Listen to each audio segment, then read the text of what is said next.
चंद्रगुप्त महाराज अब आहार के लिए निकलते हैं। जब पहले दिन आहार को जाते हैं तो देखते हैं कहीं कोई नहीं है, सिर्फ आहार की सामग्री रखी हुई है, किंतु पड़गाने वाला कोई नहीं है। दिगंबर जैन मुनिराज को पड़गाने वाला कोई नहीं हो तो वे वहाँ पर आहार नहीं करते हैं। वो अंतराय समझ करके वापस आ गए। दूसरे दिन जाते हैं तो देखते हैं कि आवाज़ तो आ रही है किंतु दिखलाई कोई नहीं दे रहा है। फिर वापस आ जाते हैं, गुरु की आज्ञा है। तीसरे दिन फिर आहार को जाते हैं, देखते हैं कि सिर्फ एक महिला वो नमोस्तु नमोस्तु अत्रो तिष्ठो तिष्ठो बोल रही है। आगम में यह भी चर्या उपयुक्त नहीं है कि अकेली महिला साधु को पड़गहन करके अकेली ही चौके में रहे और अकेली आहार दे, यह भी उपयुक्त नहीं है। अतः वो उस दिन भी अंतराय करके आ गए। चौथे दिन फिर आहार के लिए निकलते हैं तो देखते हैं कि जोड़ी से सैकड़ों परिवार एक साथ आहार के लिए खड़े हैं। उन्हें पड़गाहन को देखते हुए उन्होंने अपनी नवदा भक्ति पूर्वक आहार को स्वीकार कर लिया और गुरुदेव को कहा, गुरुदेव पहले दिन कोई पड़गाने वाला नहीं था, दूसरे दिन सिर्फ आवाज़ आ रही थी, तीसरे दिन सिर्फ एक महिला पड़गाने वाली थी, इसलिए 3 दिन हमारे उपवास हो गए। आज चौथे दिन हमारी विधि मिली। तब गुरुदेव ने कहा, ठीक है, बस इसी तरह से आप अपनी आहारचर्या करते रहिए। महानुभावों, 12 समाधि होने के बावजूद भी 12 साल वे गुरु चरणों में वहीं पर रहे और प्रतिदिन आहार के लिए जाते थे। आहार उनका विधिवत निर्विघ्न सानंद संपन्न होता था। इस तरह 12 साल उनको व्यतीत हो गए। उधर से विशाखाचार्य आदि 12,000 मुनि वापस लौट करके आए और भद्रबाहु के उन अंतिम शिष्य चंद्रगुप्त को बड़ी बड़ी दाढ़ी, बड़े बड़े केस बड़े हुए थे, और उसे देख करके अचरज करने लगे कि ये साधु ने अपना ये क्या रूप बनाया है। मुनि का ऐसा रूप तो होता नहीं है। फिर भी शास्त्रोक्त विधि के अनुसार नमोस्तु प्रति नमोस्तु ये क्रिया संपन्न हुई। सब 12,000 साधु आहार को उठे, सबके लिए चौके हो गए, सबके लिए आहार हो गया। आहार के पश्चात जो हैं सब अपने चंद्रगिरी पर्वत पर आकर के ध्यान साधना में बैठे। एक ब्रह्मचारी था, उसके साथ भी पानी का एक केतली थे, वो वहीं पर भूल गया।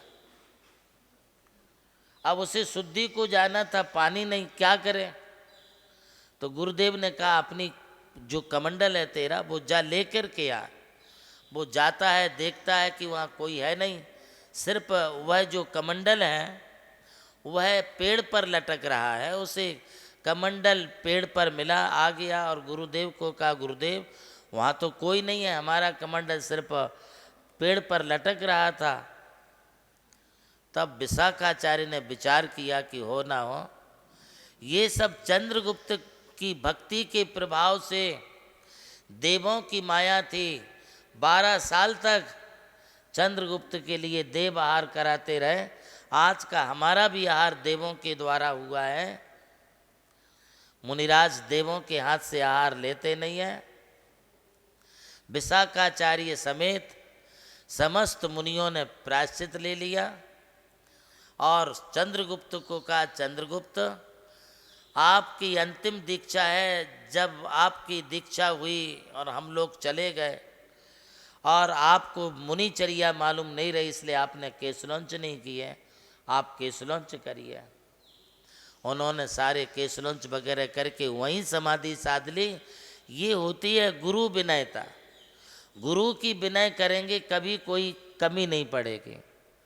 मूलाचार में आचार्य कुंद कुंद देव कहते हैं, भत्तीय जिन बराणम की यदि पुव्व संचयम कयम कम्मम आयरीय पसायण विज्जा मंतम च सिज्जन्ते। जो जिनेन्द्र भगवान की भक्ति करता है उनके 8 कर्मों का नाश होता है, और जो गुरु की भक्ति करता है आचार्य की भक्ति करता है, उसको आचार्य की भक्ति के प्रसाद से, आचार्य के आशीर्वाद से विद्या मंत्रम च सिद्ध्यन्ति, अनेक प्रकार की विद्याएं, अनेक प्रकार के मंत्र उनके लिए अपने आप सिद्ध हो जाते हैं, वचन सिद्धि हो जाती है। महानुभावों, हम शिष्य लोग करते क्या हैं? हमने क्या किया है? जो गुरु का आशीर्वाद पाया, गुरु की जो हमारे लिए सेवा करने से जो उपलब्धि हुई, वही पूंजी हमारे पास है और कुछ नहीं है। आपने गुरु की विनय की, गुरु की भक्ति की, उसके प्रसाद से तुम्हारे लिए अनेक शास्त्रों का ज्ञान हो गया।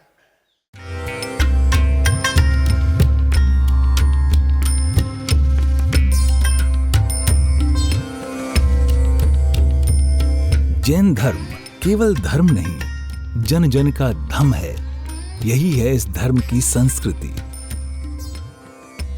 सन 2010 चातुर्मास के दौरान मांगी तुंगी और गजपंथा की तीर्थ यात्रा के बाद एक रात्रि गजपंथा की पहाड़ियों पर विश्राम करते समय आचार्य श्री देवनंदी जी महाराज को एक दिव्य स्वप्न प्राप्त हुआ।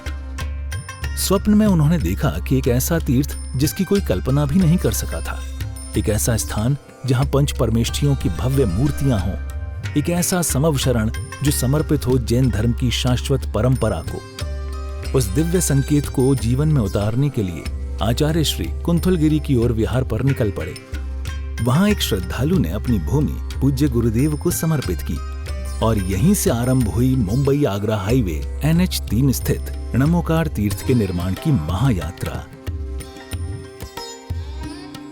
ये वही भूमि है जिसे राम टेकड़ी कहा जाता है, जहां भगवान रामचंद्र जी ने 12 लाख वर्ष पूर्व तपस्या की थी।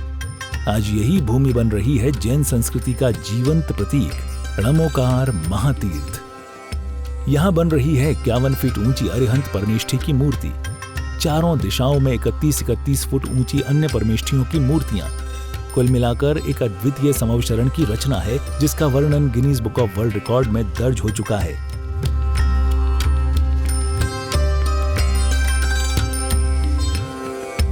इस भव्य मंदिर जी में स्थापित किए जा रहे हैं 24 तीर्थंकरों के 24 मंदिर, पंचमेरु, नंदीश्वर द्वीप, नवदेवता और 64 रिद्धि मंदिर, सप्तऋषि मंदिर और गोमटेश्वर बाहुबली, संमेद शिखर जी की झलक और क्षेत्रपाल मंदिर। यहाँ पर अब तक 250 से अधिक कमरे निर्मित हो चुके हैं, जिनमें 75 साधु साध्वियों के लिए एवं यात्री निवास आधुनिक सुविधाओं से युक्त है। AC रूम, भोजनशाला, कैंटीन और विशाल गुरु मंदिर। णमोकार तीर्थ का भूमि पूजन 8 फरवरी 2014 को संपन्न किया गया था और आज लगभग 10 लाख स्क्वायर फीट से अधिक निर्माण पूर्ण हो चुका है और अब यह दिव्य तीर्थ अपने चरम आयोजन की ओर अग्रसर है। 2026 में जिन शासन के वरिष्ठतम आचार्य परम पूज्य साधना सम्राट गणाधिपति गणधराचार्य श्री कुंथु सागर जी महाराज के सानिध्य में एवं परम पूज्य प्रज्ञा श्रवण सारस्वताचार्य श्री देवनंदी जी महाराज की प्रेरणा एवं निर्देशन में 400 से अधिक साधुओं की उपस्थिति में आगामी 6 से 13 फरवरी 2026 में णमोकार तीर्थ का भव्याति भव्य अंतर्राष्ट्रीय पंच कल्याणक प्रतिष्ठा एवं महामस्तकाभिषेक महोत्सव का आयोजन होने जा रहा है। खुल रहा है पुण्य का द्वार, जो करेगा भव पार।